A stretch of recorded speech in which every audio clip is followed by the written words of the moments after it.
வணக்கம். நம்ம 12th computer science chapter 9 list tuple set மற்றும் டிக்ஷனரி தொகுப்பு தரவினங்கள் தமிழ் மீடியமோடது பார்க்குறோம். இது வந்து நம்மளோட பார்ட் 8 வீடியோ. அங்கே வீடியோ கொடு.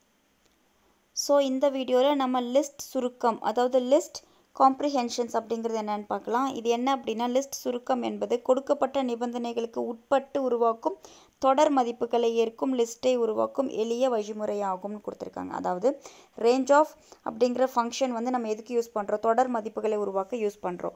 அந்த தொடர் மதிப்புகள் வந்து ஒரு எக்ஸ்பிரஷனில் அப்ளை ஆகி நமக்கு வரும். அதுதான் வந்து லிஸ்ட் சுருக்கம் அப்படின்னு சொல்கிறாங்க. இது தொடரியல் வந்து list equal to expression for variable in range. So ரேஞ்சாக தொடர் மதிப்புகள் நமக்கு டிஸ்பிளே ஆகும். ஆனால் அது டிஸ்பிளே ஆகும்போது அதுக்கு வந்து ஒரு எக்ஸ்பிரஷன் கொடுத்து அந்த எக்ஸ்பிரஷன் எக்ஸிக்யூட் ஆகி நமக்கு டிஸ்பிளே ஆகும். இப்போ எக்ஸாம்பிள் பாருங்கள், ஸ்கொயர்ஸ் ஈக்குவல் டு எக்ஸின் அடுக்கு 2. ஸோ எக்ஸ் 2 மல்டிப்ளிகேஷன் சிம்பிள் கொடுத்துருக்காங்க. அப்படி கொடுத்தாங்க அப்படின்னா இப்படி 2 கொடுத்துருக்காங்க. ஸோ 2 கொடுத்தா அது அடுக்குன்னு அர்த்தம். ஸோ எக்ஸின் அடுக்கு 2 for X in range of 1 to 11. So 1ல் நமக்கு ஸ்டார்ட் ஆகணும். ஸ்டார்டிங் வேல்யூ 1, எண்டிங் வேல்யூ வந்து 11 minus 1 is 10 வரைக்கும். ஸ்டெப் வேல்யூ எதுவுமே கொடுக்கல, பை டிஃபால்ட் அது 1ன்னு சொல்லி எடுத்துக்கும். அதோட ஸ்கொயர், அதோட அடுக்கு வேல்யூ வந்து நம்ம கண்டுபிடிக்க போகிறோம். So print of squares. இப்போ ஃபஸ்ட்டு 1ஆக இருக்கும்போது 1 அடுக்கு 2 வந்து 1. அடுத்து 2ஆக இருக்கும்போது 1ஆக இருக்கும்போது 1 அடுக்கு 2 வந்து 1. அடுத்து 2ஆக இருக்கும்போது 2 அடுக்கு 2 வந்து 4. அடுத்து 3ஆக இருக்கும்போது 3 அடுக்கு 2 வந்து 9. அடுத்தது 4 அடுக்கு 2 16. இந்த மாதிரி ஒவ்வொன்றா நமக்கு 10 வரைக்குமே பிரிண்ட் ஆகும். ஓகே. ஸோ அடுத்தது வந்து நம்ம என்ன பார்க்கலான்னா, பிற முக்கியமான லிஸ்ட் செயற்கூறுகள். ஸோ லிஸ்ட்டுக்குள்ளே யூஸ் பண்ண போகிற பில்டின் ஃபங்க்ஷன்ஸ். ஸோ சில பில்டின் ஃபங்க்ஷன்ஸ் வந்து பார்க்கலாம். ஃபஸ்ட் வந்து காப்பி ஆஃப் அப்படிங்கிற ஃபங்க்ஷன் எதுக்கு யூஸ் பண்ணுறோம்? காப்பினாலே நமக்கு தெரியும், நகல் எடுக்கிறது இல்லையா? ஒரு ஜெராக்ஸ் காப்பினா அதே மாதிரி சேம் காப்பி எடுக்க போகிறோம். ஸோ இதுக்கு வந்து லிஸ்ட் டாட் காப்பி ஆஃப் அப்படிங்கிற ஒரு ஃபங்க்ஷன் ஃபார்மேட் யூஸ் பண்ணுறோம். ஸோ லிஸ்ட் அப்படிங்கிறது நம்ம க்ரியேட் பண்ண போகிற லிஸ்ட்டோட வேரியபிள் நேம் தான். இப்போ பாருங்கள், example my list equal to 12 12 36 அப்படின்னு சொல்லி ஒரு லிஸ்ட் வந்து க்ரியேட் பண்ணியிருக்காங்க. X equal to my list dot copy of. So my list அப்படிங்கிறது இந்த லிஸ்ட்டோட காப்பியை வந்து நம்ம எடுத்து எக்ஸில் வந்து ஸ்டோர் பண்ண போகிறோம். இப்போ பிரிண்ட் ஆஃப் எக்ஸ். இப்போ எக்ஸை பிரிண்ட் பண்ண சொல்லும்போது நமக்கு அந்த மை லிஸ்ட் வந்து நம்ம ஆல்ரெடி காப்பியாக எடுத்து எக்ஸில் ஸ்டோர் பண்ணியிருக்கோம் இல்லையா? ஸோ அந்த மை லிஸ்ட்டோட வேல்யூ வந்து இந்த லிஸ்ட் வந்து அப்படியே நமக்கு பிரிண்ட் ஆகும். Count of. So count of அப்படிங்கிறது எதுக்கு யூஸ் பண்ணுறோன்னா, ஒரு லிஸ்ட்டுக்குள்ளே இருக்கிற வேல்யூஸ் வந்து எவ்வளோ இருக்குது அப்படிங்கிறது கவுண்ட் பண்ணுறதுக்கு யூஸ் ஆகும். ஸோ அதோட சின்டாக்ஸ் வந்து list dot count of value. இப்போ எக்ஸாம்பிள் பாருங்கள், மை லிஸ்ட் ஈக்குவல் டு 36 12 12 அப்படின்னு சொல்லி ஒரு லிஸ்ட்டு க்ரியேட் பண்ணியிருக்கோம். X equal to my list dot count of 12. So print of X. So count of 12 அப்படின்னா இந்த 12ங்கிற வேல்யூ எத்தனை டைம் இருக்குது அப்படின்னு பார்க்கும்போது நமக்கு 1 2 2 டைம் இருக்குது. அதனால் அவுட்புட் வந்து 2 அப்படின்னு சொல்லி பிரிண்ட் ஆகிருக்கு. அடுத்தது வந்து இண்டெக்ஸ் ஆஃப். ஸோ இந்த இண்டெக்ஸ் ஆஃப் அப்படிங்கிற எலமெண்ட் எதுக்கு யூஸ் பண்ணுறோம்?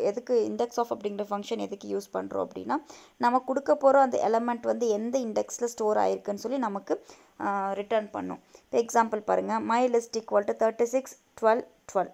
So X equal to my list dot index of 12 அப்படின்னு சொல்லி கொடுத்துருக்கோம். My list dot index of 12. So 12 அப்படிங்கிற அந்த இண்டெக்ஸோட அந்த எலமெண்ட்டோட இண்டெக்ஸ் வேல்யூ என்ன அப்படின்னு பார்த்தோன்னா, இப்போ பிரிண்ட் ஆஃப் எக்ஸ். ஸோ 12 வந்து 0 1. நமக்கு 1 தான் வந்து அவுட்புட்டாக வரணும். ஆனால் இங்கே வந்து 0 அப்படின்னு சொல்லி வந்திருக்கு. ஸோ முதலில் வரும் உறுப்பின் சுட்டெண் மதிப்பை தருகிறதுன்னு சொல்லி கொடுத்துருக்காங்க. அப்போ 12 நமக்கு ஃபஸ்ட்டாக இருக்கிற 12 வந்து 1ல் தான் இருக்குது இல்லையா? 0 1 2. அப்போது 1 அப்படின்னு கொடுக்கும்போது நமக்கு 12 அப்படின்னு கொடுக்கும்போது 1 தான் நமக்கு அவுட்புட்டாக பிரிண்ட் ஆகணும். ஆனால் இங்கே 0ன்னு கொடுத்துருக்காங்க, தப்பு, பிரிண்டிங் மிஸ்டேக்குன்னு நினைக்கிறேன். 1 வரணும். அடுத்து reverse of. So list dot reverse of அப்படிங்கிறது என்ன பண்ணும்? அப்படியே இருக்கிற லிஸ்ட்டை ரிவர்ஸில் பிரிண்ட் பண்ணும். ஸோ ஒரு லிஸ்ட்டு க்ரியேட் பண்ணியிருக்காங்க மை லிஸ்ட்னு சொல்லி. So my list dot reverse of அப்படின்னு சொல்லி கொடுத்துருக்காங்க. Print of my list. So reverse of அப்படின்றப்போ 36 23 12 அப்படியே ரிவர்ஸில் 12 23 36ன்னு சொல்லி நமக்கு அவுட்புட் வந்து பிரிண்ட் ஆகும். அடுத்தது வந்து பார்த்திங்கன்னா சார்ட் ஆஃப் அப்படிங்கிற ஃபங்க்ஷன். ஸோ சார்ட் ஆஃப் அப்படிங்கிற ஃபங்க்ஷன் எதுக்கு யூஸ் பண்ணுறோம் அப்படின்னா, வரிசையாக்கம் செய்கிறதுக்கு. லிஸ்ட்டுக்குள்ளே இருக்கிற அந்த எலமெண்ட்ஸ் எல்லாமே ஒரு ஆர்டரில் டிஸ்பிளே பண்ணுறதுக்கு இந்த சார்ட் ஆஃப் அப்படிங்கிற ஃபங்க்ஷன் யூஸ் பண்ணுறோம். ஸோ பை டிஃபால்ட்டாகவே அதை வந்து அசெண்டிங் ஆர்டரில் பிரிண்ட் பண்ணிடும்.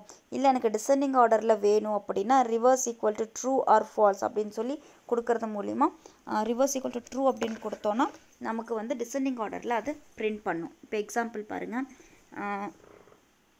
ரிவர்ஸ் ஐ ட்ரூ என பொருத்தினால் இறங்கு வரிசையில் லிஸ்ட் வந்து வரிசையாக்கமாகும். ஸோ ட்ரூ அப்படின்னு கொடுக்கும்போது இறங்கு வரிசையில் டிசெண்டிங் ஆர்டரில் இருக்கும். ஏறு வரிசை தானமைவு வரிசையாகும். ஸோ தானமைவுனா பை டிஃபால்ட்டாகவே ஏறு வரிசையில் தான் அது பிரிண்ட் பண்ணும். இப்போ பாருங்கள் example, my list equal to Tilothama, Dharani, Anitha, Sai Sri, லாவண்யான்னு சொல்லி ஒரு லிஸ்ட்டு க்ரியேட் பண்ணியிருக்கோம். My list sort of. So sort of அப்படின்னு ஒரு ஃபங்க்ஷன் கொடுத்துருக்கோம். சார்ட் ஆஃப்குள்ளே நம்ம எதுவுமே கொடுக்கல. அப்போ எதுவுமே கொடுக்கலன்னா பை டிஃபால்ட்டாகவே அது நமக்கு எப்படி பிரிண்ட் ஆகும், ஏறு வரிசையில் பிரிண்ட் ஆகும். அதுதான் பிரிண்ட் மை லிஸ்ட்னு கொடுக்கும்போது இங்கே பாருங்கள், ஏறு வரிசையில் சின்ன நம்பர்லேருந்து பெரிய நம்பர் இல்லையா, அப்போ ஆல்ஃபபெட்டிக்கல் ஆர்டரில் சின்னது வந்து ஏலேருந்து நமக்கு பிரிண்ட் ஆகும். பாருங்கள் இங்கே கொடுத்துருக்கிறதுல ஃபஸ்ட்டு திலோத்தமா டீயில் தான் ஸ்டார்ட் ஆகுது. ஆனால் நாம் ஏறு வரிசையில் வரும்போது அனிதா, லாவண்யா, சாய் ஸ்ரீ, தாரணி, திலோத்தமான்னு சொல்லி அந்த மாதிரி பிரிண்ட் ஆகும்.